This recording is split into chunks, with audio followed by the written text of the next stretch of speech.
Baloch freedom fighters ने एक बार फिर से दिखाया अपना कमाल और मच शहर में जो पाइपलाइन जा रही थी, गैस की पाइपलाइन मच शहर के करीब से, उसे उड़ा दिया। ये गैस लेके जाती थी। बलूचिस्तान में गैस की तो प्रॉब्लम नहीं है, गैस तो काफ़ी है। ये सुई से आ रही थी, सुई एक जगह है, वहाँ से ये मच होकर के क्वेटा जाती थी। इसको मच शहर में, ये मच शहर का नाम जान रहे हैं? ये वही शहर है जहाँ पर बलूच फ्रीडम फाइटर्स कब्ज़ा कर चुके थे। इस पाइपलाइन को भी उड़ाया गया, स्पेसिफिकली इसलिए उड़ाया गया दिखाने के लिए कि हम ये कर सकते हैं और आपकी पूरी इकोनॉमी क्रिपल कर सकते हैं। पूरी इकोनॉमी को हम अपने कब्जे में कर सकते हैं, गिरा सकते हैं आपकी इकोनॉमी को। हमारे पास फोटो भी है इसकी कि ये गैस पाइपलाइन, ये देखिए, आपको गैस पाइपलाइन दिख रही है? जब गैस पाइपलाइन फटी है, तो जहाँ-जहाँ से गैस है, वो पीछे से कहीं से बंद की गई होगी, तो थोड़ी-थोड़ी गैस जो है, वो निकलती दिख रही है इसमें से। और या बंद ना की गई हो तो भी जो है साफ तो दिख रहा है कि पाइपलाइन में आग लगी हुई है।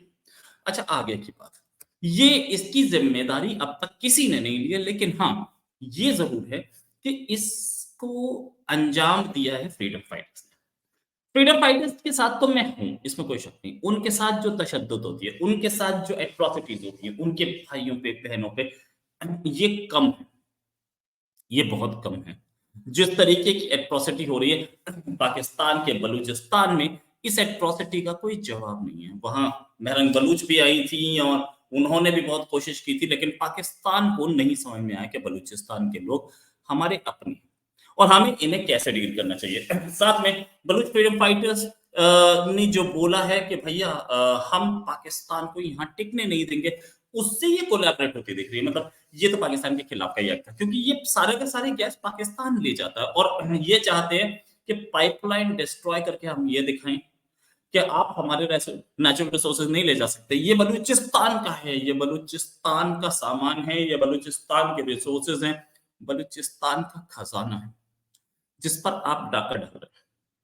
ये पाकिस्तानी आवाम की, पाकिस्तानी पब्लिक की वोटिंग नहीं है, जिस पर आप डाका आराम से डाल लें। पाकिस्तानी आर्मी करती है। अभी मेरे पास एक खबर और है कि कैसे जिन लोगों ने पाकिस्तानी आर्मी के खिलाफ, पाकिस्तानी आर्मी के ऑफिसर्स जो खैबर पख्तूनख्वा से आते थे, उनके खिलाफ एक्शन लिया पाकिस्तानी आर्मी ने। ये वो लोग हैं, वो पाकिस्तानी ऑफिसर्स हैं जो शायद इमरान खान के सपोर्ट में थे, ऐसा पाकिस्तानी आर्मी का कहना है। साथ में मैं ये भी बताऊंगा कि खालिस्तानियों की क्या औकात है कनाडा में।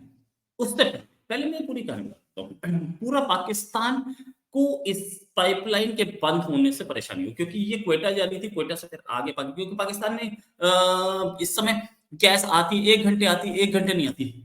ये पाइपलाइन उड़ाने से अब और किल्लत आ जाएगी पाइप गैस की।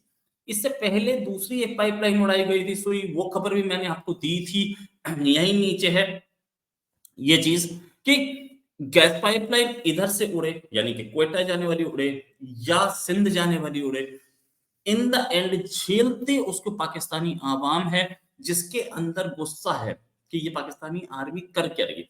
ये हमें भी बर्बाद कर रही है, बलूचिस्तान को भी बर्बाद कर रही है और सबको बर्बाद कर रही है। लेकिन ये है कि बलूच फ्रीडम फाइटर्स अपना काम बखूबी कर रहे हैं, मैं उनके साथ हूँ, वायलेंस के खिलाफ हूँ, लेकिन इसे मैं वायलेंस में नहीं मानता ना, इसे मैं वायलेंस में नहीं मानता। ये आप काम कर सकते हैं, किसी को मारे ना, आपके लोग मारे जाएं तो मुंह तोड़ जवाब दें। बलूच फ्रीडम फाइटर्स जो है, मैं अभी एक बलूच और जनाब को साथ लाने की फिराक में हूँ, कोशिश कर रहा हूँ कि एक बलूच जो फ्रीडम फाइटर है वो हमारे चैनल पर लाइव आ जाए। कोशिश है, देखते हैं क्या होता है। क्योंकि वहाँ पाकिस्तानी आर्मी जो है वो ऐसी है कि कोई बलूच आ जाए तो उसको सीधे गोली मार देती है, तो इसलिए है। महरंग बलूच साहिबा तो किसी को इंटरव्यू नहीं दे रही, सच बात ये। पाकिस्तानी को ना, पाकिस्तानी चैनल को ना किसी और को।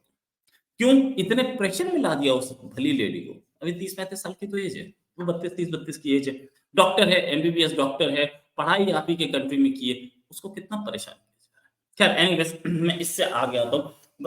हमारे पास एक खबर और है, कनाडा में एक जनाब थे, ये इन जनाब का नाम सिमरनजीत सिंह था। 1 फरवरी को इसके घर पर हमला, और हमला ये नेचर अजीब सिंह नेचर का करीबी था। घर पे रात में 1 बज के 21 मिनट पे किसी ने गोलियां चलाई। माफी चाहूंगा। इस जितने भी लोग जितने भी लोग खालिस्तानी थे वो सारे चीख रहे थे कि ये इंडिया ने करा है। मैंने उसी समय एक वीडियो बनाया था और बोला था कि देखो ये इंडिया का काम नहीं है। अगर इंडिया कर रहा होता तो बेटा तुम बचते नहीं, तुम निपट गए होते। और इंडिया ऐसा काम करता भी नहीं है।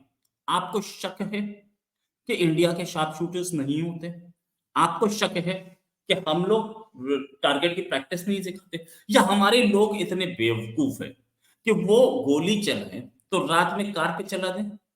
इस फायरिंग में 16 साल के 2 लोग पकड़े गए हैं। ये सरे की रॉयल कैनेडियन माउंटेड पुलिस है जिसने पकड़ा है, और ये बोला है उसने कई गोलियां चलाई गई थी, उसने बोला है कि हम ये इसमें इंडिया का हाथ नहीं है। खैर अभी कनाडा की भी एक हालत है, उन्होंने निज्जर का आरोप लगाया था इंडिया पे, लेकिन अब तक कोई वो प्रूफ दे नहीं पाए। दूसरा आरोप वो लगाने की पोजीशन में नहीं थे। टैटुआ तो सबका दबाया होगा, आवाज नहीं निकलेगी। बैठे हैं हम यहाँ इसी काम के लिए। अच्छा एक चीज और कि अगर इंडिया ने ऐसा कुछ काम कराया होता तो भाई साहब आप बोलने लायक नहीं बच्चे होते। लेकिन ये कि अभी तक इंडिया पे जितने आरोप लगे एक साबित नहीं हो पाया। एक वो पन्नू के की हत्या करवाने की भी साजिश का आरोप था। पन्नू की कहानी मैं आपको पहले भी बता चुका हूँ, दोबारा किसी दिन फिर से बताऊंगा। लेकिन पन्नू की जो सिचुएशन है, पन्नू की हत्या की साजिश जो खबर है, उस पे भी अब तक इंडिया को कोई प्रूफ नहीं दिया गया। चार्जशीट फाइल हुई है वहां पे, हो जाए। क्या अमेरिका में जितनी चार्जशीट फाइल होती है सारी की सारी कन्विक्शन में होती है? सारी सब पे कन्विक्शन होती है, कोई बरी नहीं होता? ये भी सोचने वाली बात है। क्या सबको जेल होती है? ये आदमी छूटते भी हैं। और ऐसे केसेस में जहां पे कहीं से काम हुआ है, आप क्लेम कर रहे हैं, आपके हाथ में क्या प्रूफ है, किसका प्रूफ है, पैसे दिए इसका प्रूफ है क्या? ये सारी चीजें। खैर पन्नू तुझे भी नहीं छोड़े, तुझे भी नहीं छोड़ेंगे, तू चिंता मत कर। अच्छा आगे मैं आपको बताता हूँ, पाकिस्तान की आर्मी में 367 ऑफिसर्स को डिसमिस किए जाने की इंक्वायरी की कार्रवाई शुरू हो चुकी है। ये सारे के सारे खैबर पख्तूनख्वा के हैं। और क्यों इन्हें डिसमिस किया जा रहा है? इसलिए डिसमिस किया जा रहा है कि ये पाकिस्तान तहरीक इंसाफ के करीबी बताए जा रहे हैं। ये खबर है, इस खबर को कंफर्म मैं नहीं कर पाया, लेकिन बहुत जोरदार खबर थी, सोर्सेस ने बताया। अब तो ट्विटर पे भी दिख रही होगी आपको। हाँ ये जरूर है कि अगर खैबर पख्तूनख्वा के ऑफिसर्स को ऐसे डिसमिस किया जाएगा तो मामला सीधा होता जाएगा, सीधा सीरियस होता जाएगा। और आर्मी में फूट 300 ऑफिसर छोटी चीज नहीं होती, 367 ऑफिसर्स छोटी चीज नहीं होती। मैंने कल के वीडियो पे बताया था कि आर्मी में एक दो फाड़ दिखता है। आर्मी में हमें दिखता है कि कहीं पे हमला हो रहा है, कहीं पे एक गैंग गैंग क्यों बोलूं मैं, आर्मी एक ऑफिसर्स ग्रुप ऑफ ऑफिसर्स एक साइड है और एक ग्रुप ऑफ ऑफिसर्स एक साइड है। आसिम मुनीर की नींद उड़ाने के लिए यही बहुत है। मेरी खबर को सीरियसली लें तो मैं आपको और खबरें दूंगा, खबरें मेरे पास बहुत होती है। लेकिन ये चीज कि मैं इस खबर को क्यों अभी तक इतना प्रोमिनेंस में नहीं ला रहा था, क्योंकि मैं पाकिस्तानियों का पहले ही टारगेट हूँ कि यार ये हमारे खबर की, ये हमारे घर क्या बोलते हैं आर्मी के अंदर की एस्टेब्लिशमेंट के अंदर की खबरें बता देता है और बिल्कुल सटीक बताता है, बाद में ये खबरें सही निकलती। तो वो मेरे को ट्रोल भी करते हैं, मेरे को आके बहुत परेशान किया, जितना परेशान मुझे किया गया हाल में। लेकिन मैं डरता और ना मैं डरता हूँ, ठीक है। आपको और अपडेट दूंगा इस वाली खबर पे भी। कहीं ऐसा तो नहीं कि आर्मी में विद्रोह हो, कहीं ऐसा तो नहीं कि देश में विद्रोह हो सकता है। क्यों हो सकता है? इसलिए हो सकता है क्योंकि 1970 में भी ऐसा ही हुआ था। आर्मी के लेफ्टिनेंट जनरल ए के नियाजी ये अलग थलग पड़ गए थे, हालांकि वो थे खैबर पख्तूनख्वा से।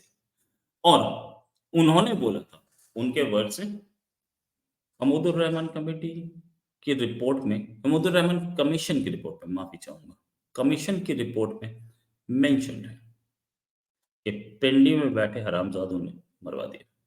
इसी के साथ एक और खबर के साथ फिर हाजिर होंगे। अभी के लिए नमस्कार, धन्यवाद, जय हिंद।